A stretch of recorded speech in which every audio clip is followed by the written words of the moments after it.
Hi, good afternoon, and very good afternoon. Another beautiful day we are having. So, what's the topic today? Well, today's topic is very subjective, and today's topic is it's about what are the cheap cameras and what are the expensive cameras. By the way, this is the third time.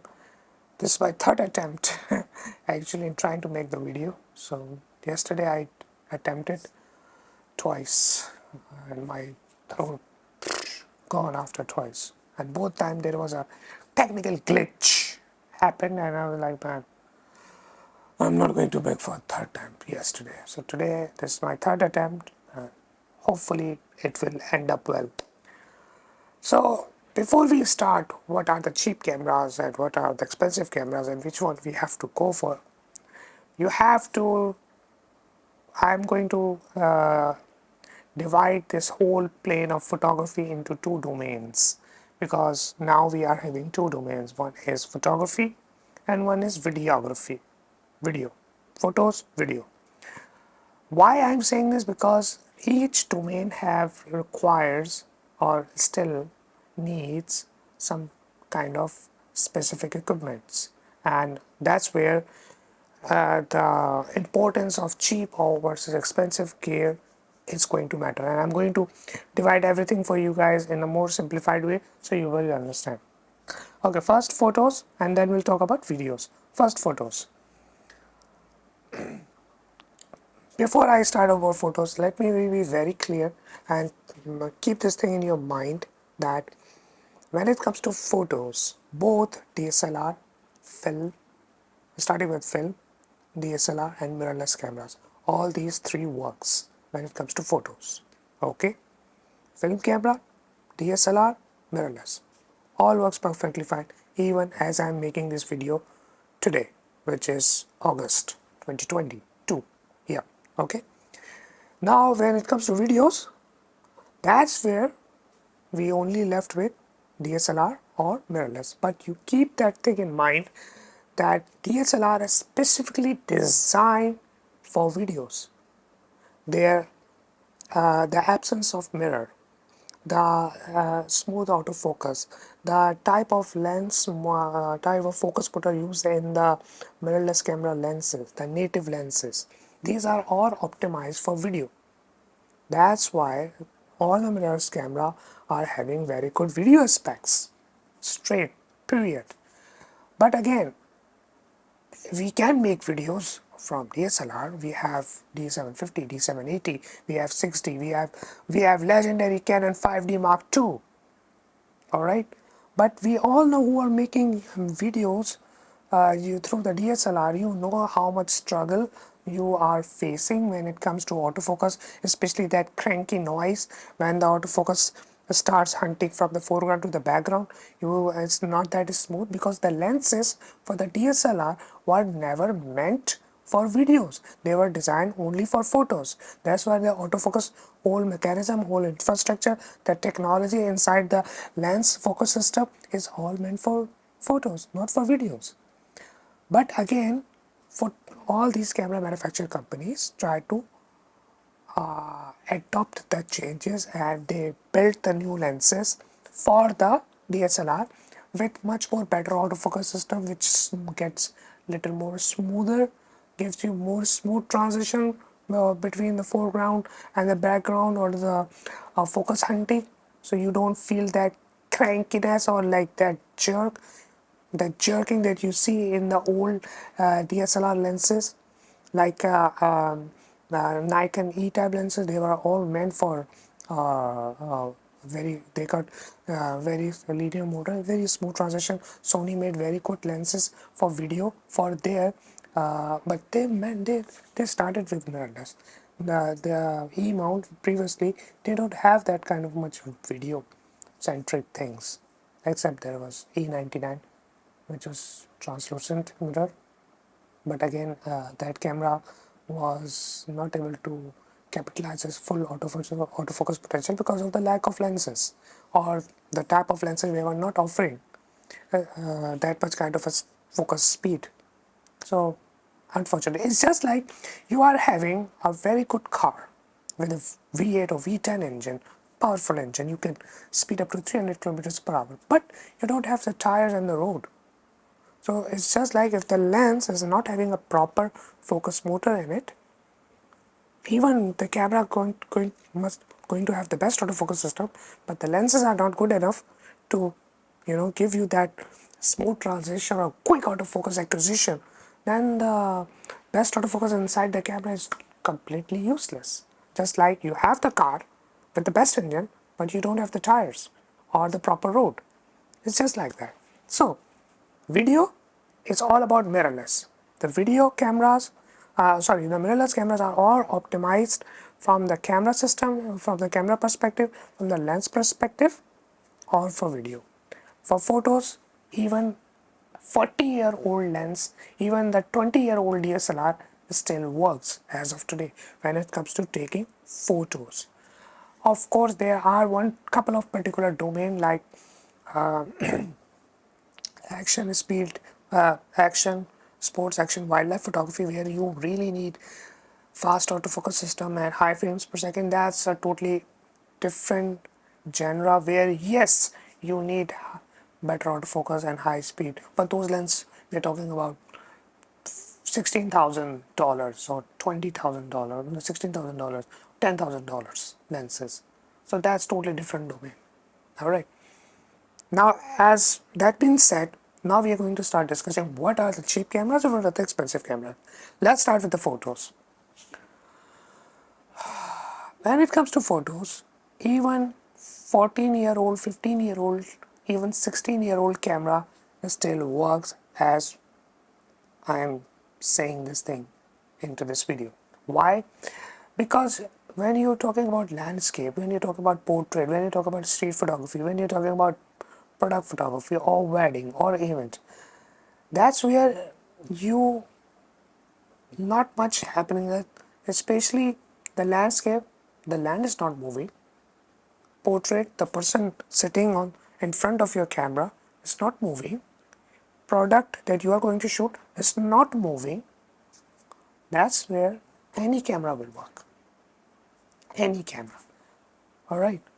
If you are shooting events, weddings, it means that the subject is stationary into the frame. Unless you are shooting the couple dancing, that's another story. But how many type of shots you usually take for couple dancing? Even if you miss one, you can still ask them to do it again. They will do it for you, isn't it? So that's where everything is fine. Even today expensive camera which is $3,000 like Sony A1, like Canon R5, like Z9, these cameras are overkill for these kind of genre, landscape, portrait, or street photography. You don't need these expensive cameras. Cameras like D700, D3, D3S, which are 12 or 14-year-old. These cameras are 12 megapixel, built like a tank, like literally tank. They have the longer battery life than any other expensive mirrorless camera today. They give you a very high ISO capability because of the lower megapixels. And same goes for Canon 5D Mark II. Very great camera. By the way, Canon 5D Mark II and Nikon D700, they both launched at the same time. But Canon 5D Mark II carries full HD video capability. That's where it shines. But D700 is pure photography related camera. That camera has no eye autofocus or no video, so you are just purely focusing on taking photos. That's why I love it, because it pushes me to be a better photographer with less functionality. Now, once I have D700 in my camera, it pushes me to take better photos rather than it do it for me. I know how to take the shot rather than camera going to do it for me. Again, you're going to say, well, camera are here to help us. Of course they do. But at the same time, technology is going to make us lazy. By the way, I already make a video for that, which you can check on my channel. I just made last week, something like that. So those old cameras like D3, D3S, D700, Canon 5D Mark II of Canon 5D Mark III, these are old cameras and still works in today's date, and they are way cheap. Way cheap.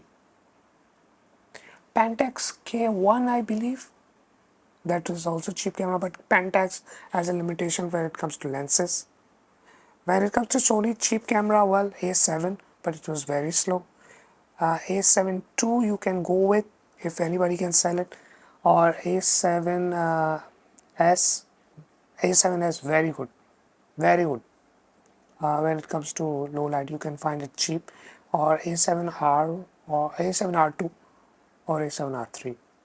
A7R2 still I'm going to recommend because it's cheaper, and it's high megapixel and gives you good. So all these cameras are very good and they are cheap. They are still good enough to take a good landscape, good portrait, product, street photography, wedding photography, even event photography, even corporate shoots. All these cameras are extremely good in taking all kind of photos. Now let's talk about expensive cameras. When it comes to expensive camera, why they are expensive? Of course, because of the better autofocus system, because of high frames per second, because of more megapixel, or because of high ISO, or because of better SNR, or because of this, because of that, this, that, fast memory card like CF Express, blah blah blah. These are all the things which makes a camera expensive because it carries so much in it, right? D700 doesn't have video. Z9 can make 8K at 60p. So D700 12 megapixel with no video capability, only you can get in $350. $350 full frame digital camera for taking photos, and it has very good dynamic range. And on the other hand, I have Nikon Z9, $5,500, $350, $5,500. But look what Z9 can do. It can give you 120 frames per second. D700, only 8 frames per second. High autofocus, no high autofocus. 8K 60p video, no video. So now see, the technology, the more technology we are putting into the camera, that's why its price going expensive. But the question is, do you really need video? That we'll talk about later. Right now we are completely talking specifically about photos.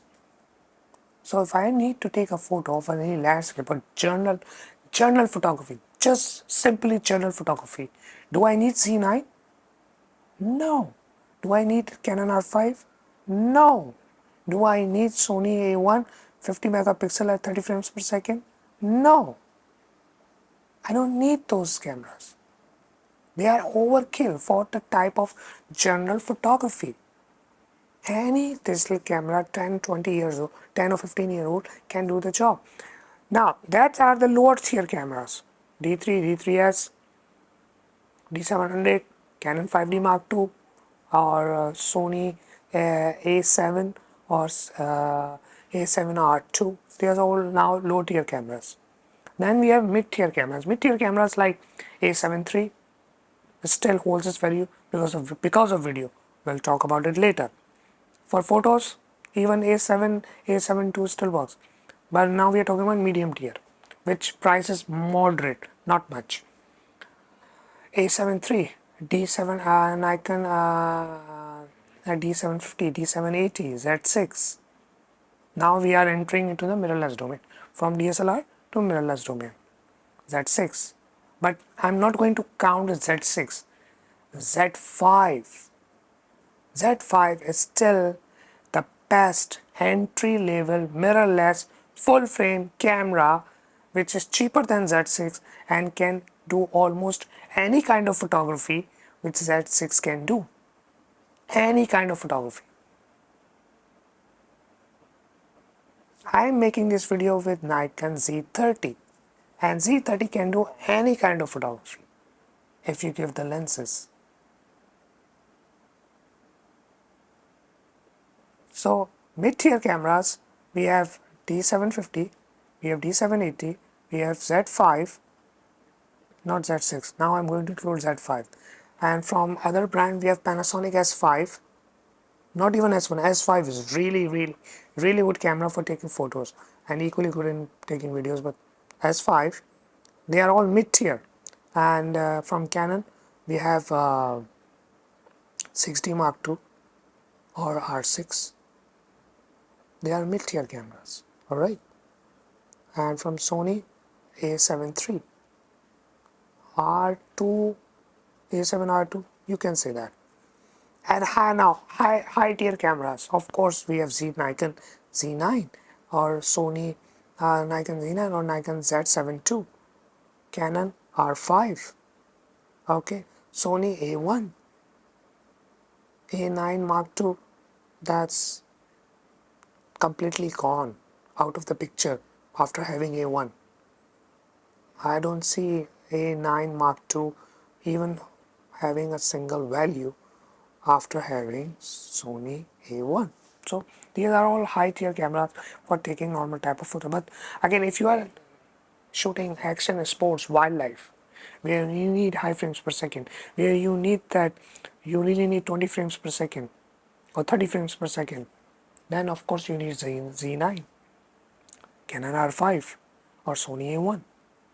These are all three high-end cameras. They can do anything for you, especially for taking high-speed shots where you really relying on the autofocus system.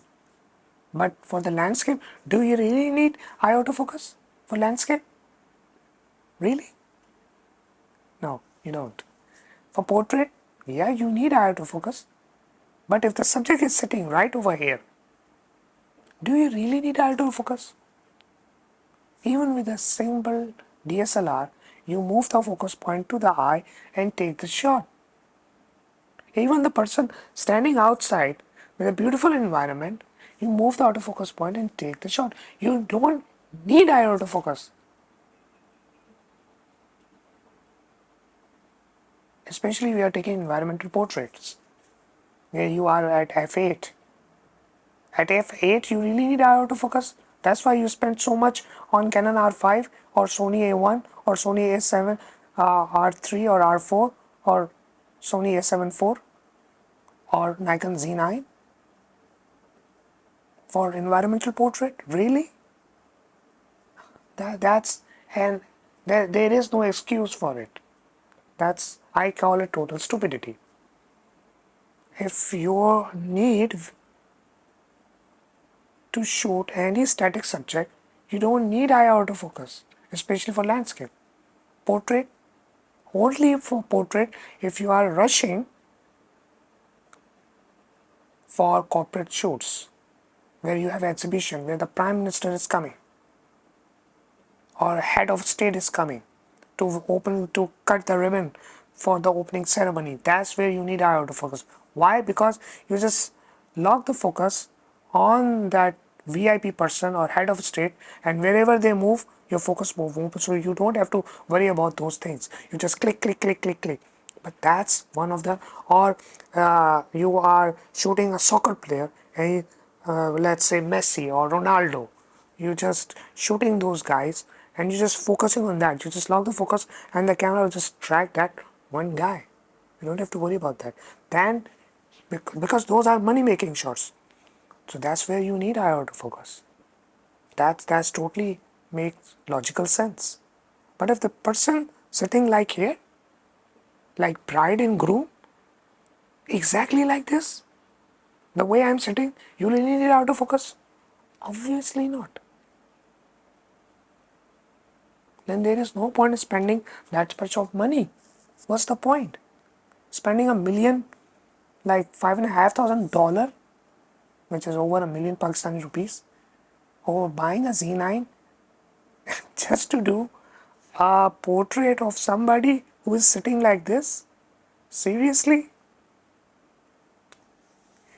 These are overkill jobs that you are going to do. Like setting portraits or environmental portraits where you're shooting at f8, you don't need autofocus for that. Everything will be at focus.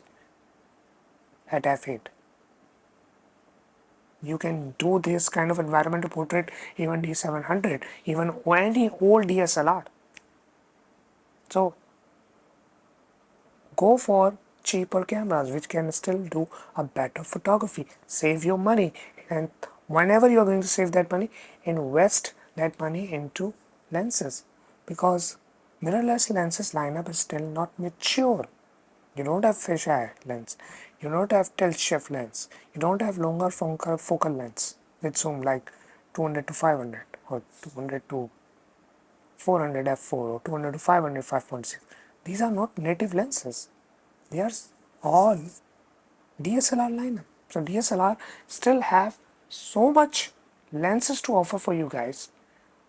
Why not shooting with DSLR? Why mirrorless? Save your money, invest in your lenses. So even today, by the way, there is one more thing. If I have $3,000, now that's where the term cheap and expensive becomes totally relative depending on the person or depending on the gear. Let's talk about depending on the gear type. You know Fujifilm are making only crop sensor cameras or medium format. They don't make full frame because according to Fujifilm they don't want to jump into the full frame war where all three big giants are already fighting, Nikon, Canon, Sony.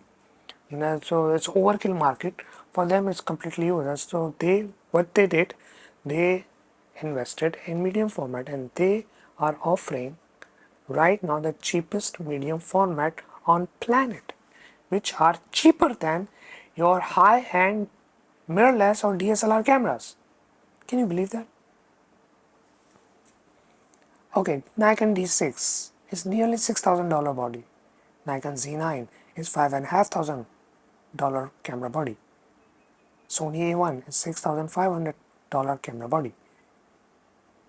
R3 is nearly $6,000 camera body. GFX 50R, which is a medium format camera, got bigger pixels and 50 megapixel camera, bigger sensor size, $3,000 only, around $3,000, or maybe less if you go from eBay. So now the medium format camera is cheaper than your high-end full-frame cameras. So if I want to take a landscape image, if I want to take a black and white image where I need best tonality, like from pure whites to pure black, and I need all the 50 million shades of gray or 100 million shades of gray, I prefer to go with GFX 50R from Fujifilm. Why? Because the sensor gives me not only the 50 megapixel but the SNR firmware inside the GFX 50R gave me so much tonality which I will never going to get any full frame camera, and that's proven. I'm sharing with you my field experience.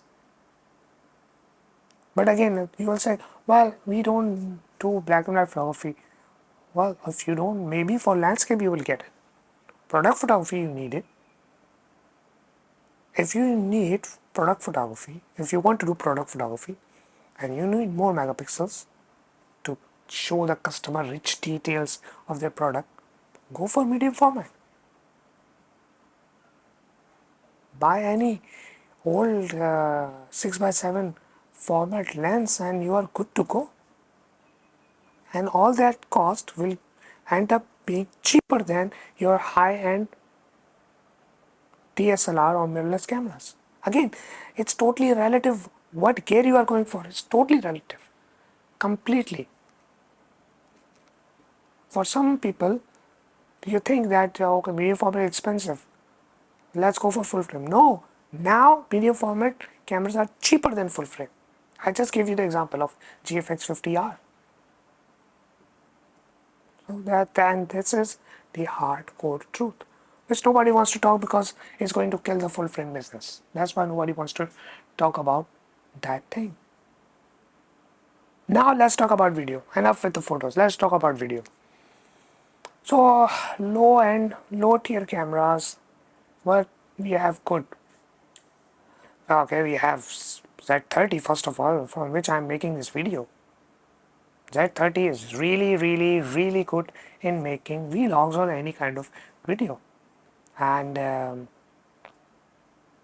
I'm making this right now. Cost me $799. Thanks to Nikon Medelius who gave me this camera for evaluation and field testing, and I'm testing this camera right now by making this video. So for me, it's a very cheap solution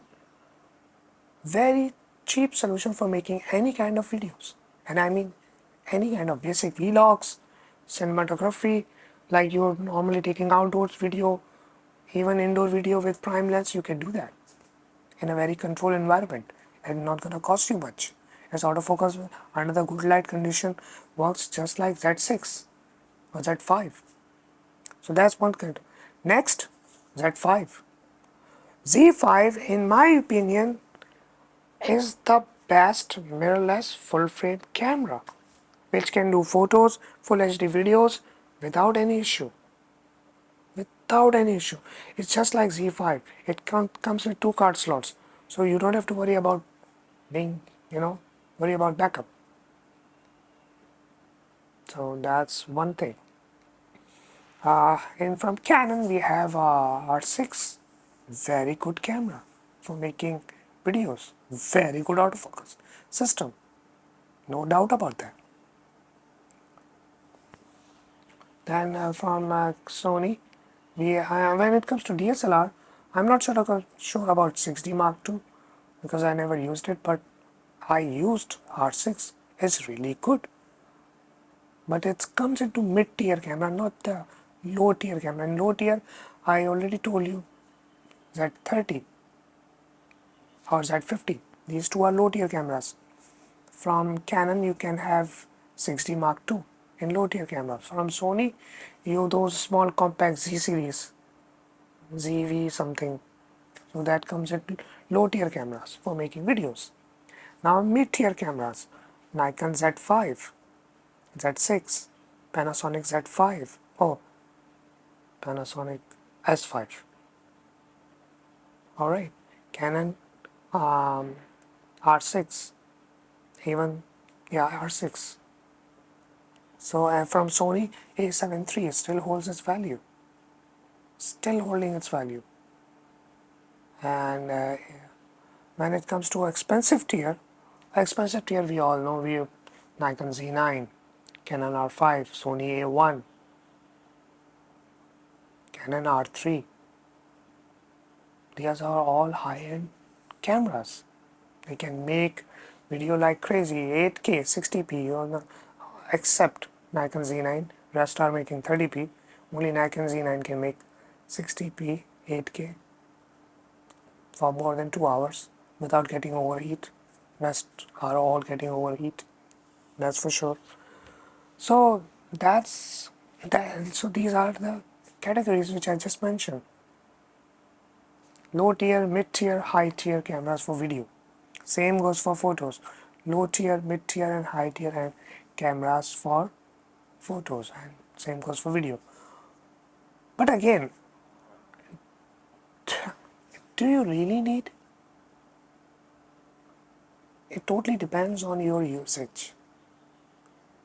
See, I'm a guy who not into video, and I am not bound to any camera. I don't rely on any camera. Camera rely on me. I know how to take a photo from 14-year-old DSLR and 45-year-old manual focus lens. I know how to get a shot from it. So these cameras are in my control rather than I am in their control because of the autofocus system. I worked on the machine and I make them do things for me. That's why I still shoot with old cameras, manual focus lenses. For video, I am relying on cheap solution like Z30 or Z5.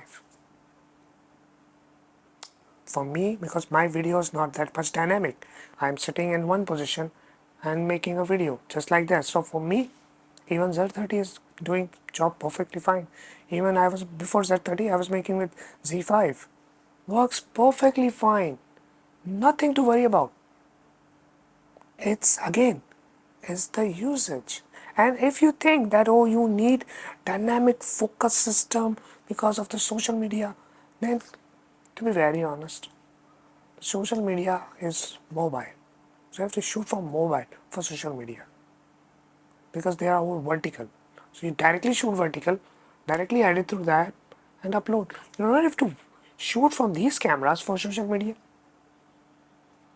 because shooting for Instagram or Facebook reel or Instagram reel, if you are thinking to shoot from these things, it looks total waste of money and time because you have to shoot, then you have to take out the memory card, put in the laptop, transfer the data, import into the Lightroom, Photoshop, doing editing, blah blah blah, then exporting it into the phone, then posting it. So many steps. From mobile, you just directly make the reel, upload, effect, shoot, effect, upload through the app within minutes. Within minutes, right from where you are shooting, you can upload rather than you are going to the location, shoot from the camera, coming back, transferring the data, then editing, then transferring it to the phone, then upload. So the old day is gone.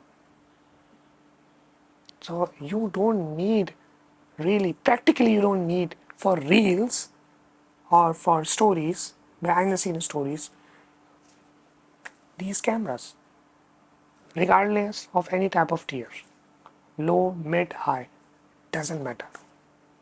For reels, these are the best things. Best things, period.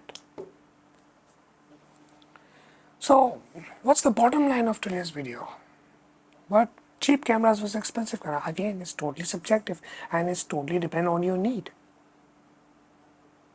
If you shoot like me, I can shoot with DSLR.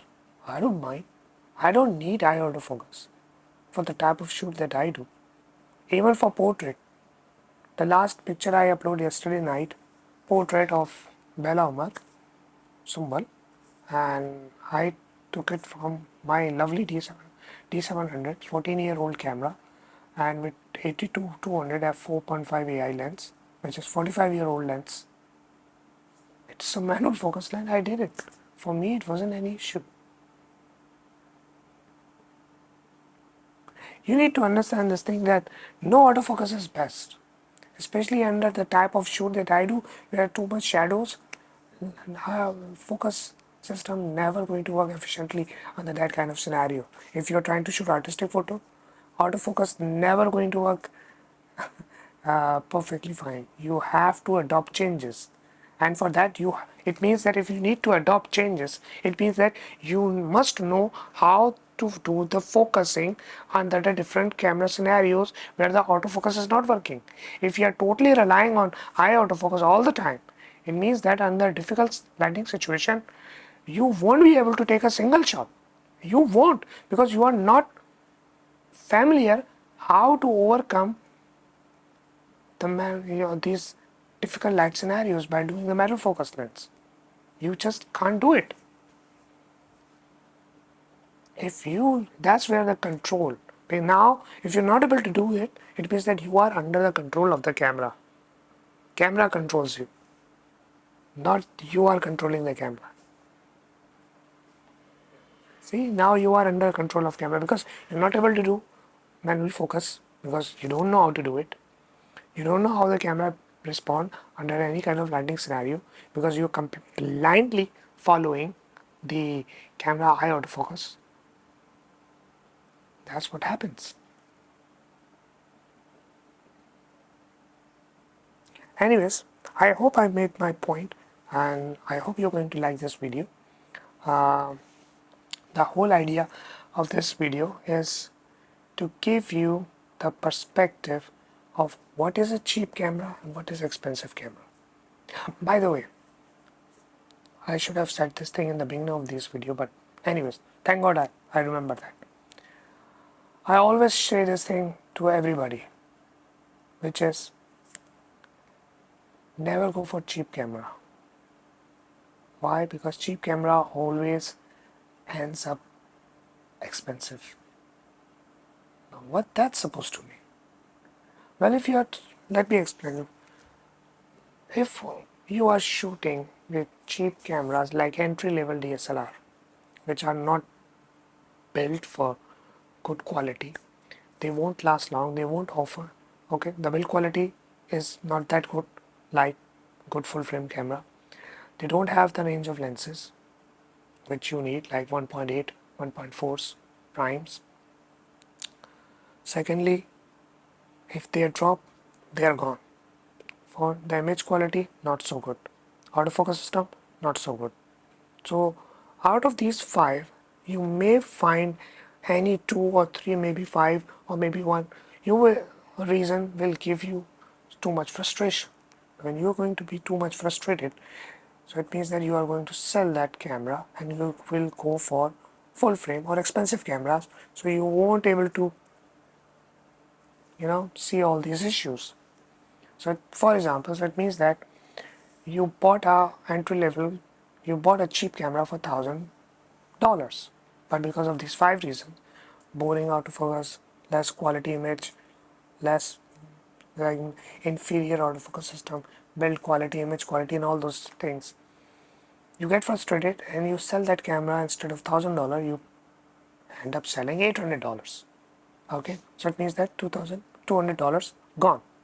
You took that $800 and you saved $1,200. You save that 1,200 into 800, make $2,000, and you went and you bought a good camera, full frame, good autofocus, medium, average build quality, better than the inferior, better than before what you had. Autofocus better, image quality is better, megapixels are better, SNR firmware is better, autofocus, and everything is better than previous camera. But that $2,000 camera is basically ending up $2,200 camera because you already lost 200 by selling your earlier camera, which was not good. So that cheap camera ultimately becomes expensive to you on the long run. And if you end up servicing that camera, if you drop that, then it will cost you more. I hope you got my point. So instead of $2,000, that camera will cost you $2,200 because you lost 200 by selling it. So if you directly went for a good camera, you would have to get it right from the beginning to 2000. That's where the study of the camera is really, really important. You must know what you are going to buy based on what you are going to shoot. Now, some of you may say, well, you are saying cheap cameras are not so good. You shouldn't buy it, and why you recommend D700, D500, or uh, or D3, D3S. By the way, D500 is also good. Extremely good crop sensor camera for sports action, almost any kind of shoot. Well, those D700, D3, D3S, D850, D500, their build quality is extremely good and they are high-end cameras. D3, D700 was at the time of launch was nearly sold $3,000. Now it's available at $350. Can you believe that? Like tenth of the price, nearly tenth of the price. What else you need? So it's a high-end camera, but it's cheap right now. D700 right now is the cheapest full-frame digital camera that you can go for and get the best image quality. $350. In some cases, $300 or maybe less, depending on how rough the camera is. The price of D700 never comes down between $350 to $500. $550 500, 400 is just float between, depending on the number of shutter counts, depending on the camera, physically how abused it is. That's how the price varies between 350 to 500, 550. Then Nikon D700 price. And D3, D3S, they are floating around $800 to $1,000.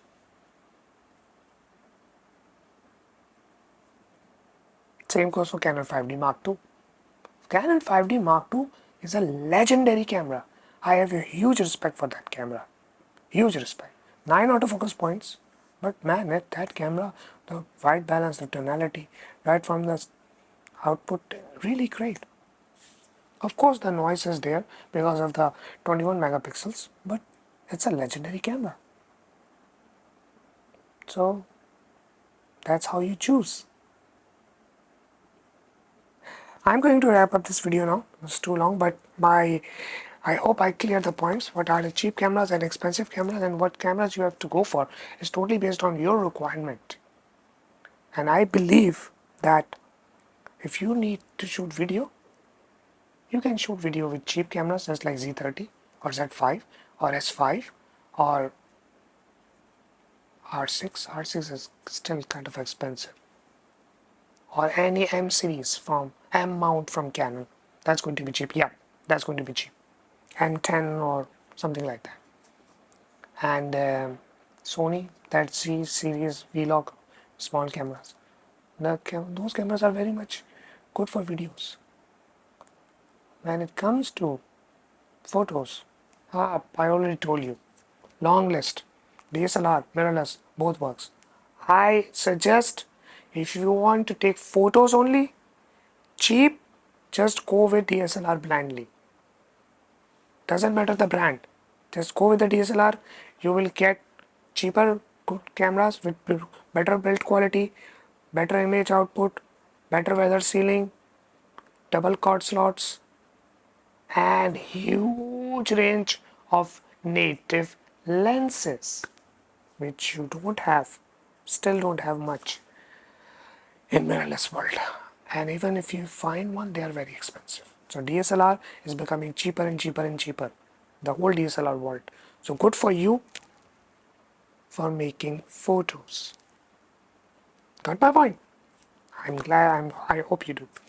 So that's it, and time to wrap up, and I'll see you guys in some other video. Till then, take care. Bye.